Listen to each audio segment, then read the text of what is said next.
Are you thinking about making a move to Greensboro, North Carolina? I am here today to tell you about these 6 things that you cannot do. Do not do them when you're buying a house here in Greensboro, North Carolina.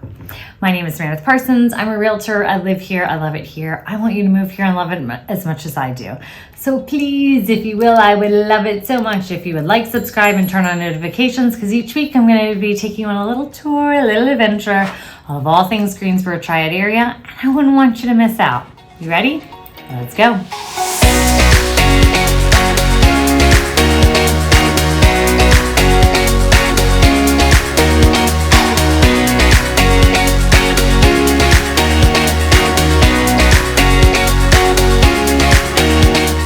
Today we're going to be going over the 6 things that you should not be doing when you buy a house. And at the end, if you stick to it, then I'll give you the 2 things that you should do when buying a house.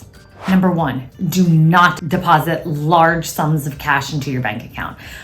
Your lender wants to know exactly where your money is coming and going. And when you deposit a large sum of cash, I get if you don't, there's people that don't like banks. I mean, you want to earn interest, but everybody has their own thing. I get it. You don't like banks. But you should talk to your lender before you deposit the money, because it could be from something illegal, even though it probably isn't. You just don't want to put it in the bank. Your lenders want to know exactly where the money's coming from. So talk to them first before you put the money into the bank, so that the lender can advise you exactly on what you need to do. Number 2, do not co-sign and help anybody out. Your mom calls. She needs something paid for. She needs you to co-sign for her car. She needs to co-sign for a mortgage. A friend wants you to buy something or sign up for a credit card. Do not co-sign with anybody for any reasons. You are putting yourself in debt and raising your debt to income ratio, so you cannot co-sign with anybody for any reason.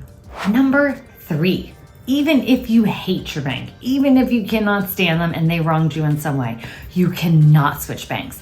So when you go to get a loan, your lender is going to ask for 2 to 3 months of all of your bank statements. So for us, I've got a business account, we have our personal checking, we have a money market account, like whatever bank accounts we have. They wanted 3 months worth of every single bank statement for every single account. So if you switch banks, it may not overlap. Lenders want to be able to track all of your movements for 90 days previously. So you cannot change banks. Number 4, do not make any large purchases. Do not go buy a car. Do not go buy a boat. Don't buy a plane or a horse or a piece of furniture, anything. Do not buy any major purchases, because that's going to mess up your debt to income ratio. Debt to income ratio is how much money that you owe, which is your debt, and then the income, which is what you have coming in. You have to have that sweet spot of what is going to make it work for your lender and what your mortgage payment is going to be. So do not make any large purchases. I beg you, do not do it, even if you want to. Number 5, keep open all of your credit cards. Now, I know this sounds counterproductive, and I was totally guilty of it. I will admit, I did this myself when I was buying my house, my first house. And my lender said, do not close out your credit cards. And I said, I never used them. I've had it, it's old, it's 0 balance on it, I owe nothing, right? Let's just close it out. Like clean up shop, right? Let's get this paperwork done. It's like, no, because what happens with it is, for your credit score, they take into account 2 things with credit cards that you have: how long you've had it open, and then how much your line of credit is on it and how much you owe. So the fact that I had like a $5,000 or a $10,000 credit line on it and I had a 0 balance, that made my credit better. Closing it out could have a terrible implication for you in making your credit be less than it was before, even though you don't use it. So if you're not using it, just keep it open anyway. It's not hurting anybody. Just leave it there until after you close on your house. Number 6. Now this one's going to be a hard one, because I can relate to this in the fact that if I was buying a house, I would totally want to go and buy everything, like all the things, right?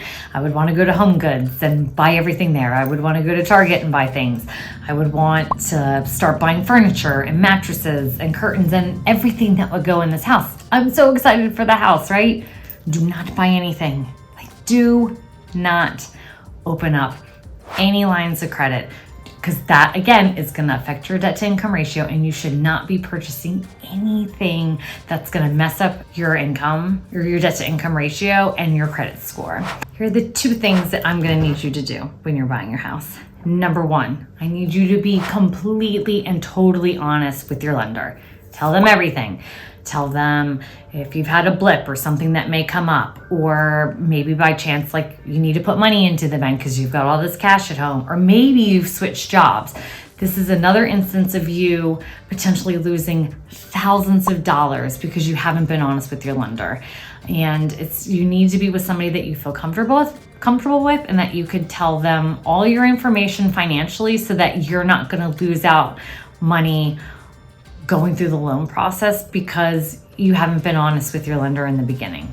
Number 2, this is my tip for you when buying a house. These are the 2 things that I tell my friends and my clients to buy: food and gas. Those are the only 2 things. You don't need to buy anything else. You don't need to clothes. You don't need to throw a party to celebrate. You don't need to go anywhere. You can go for a walk. You can go to work, but you cannot buy anything while purchasing a home. If you think about it this way, gas and food, those are the only 2 things that you need for the next 4 to 6 weeks or however long it takes you to buy your house. You'll be all good, I promise.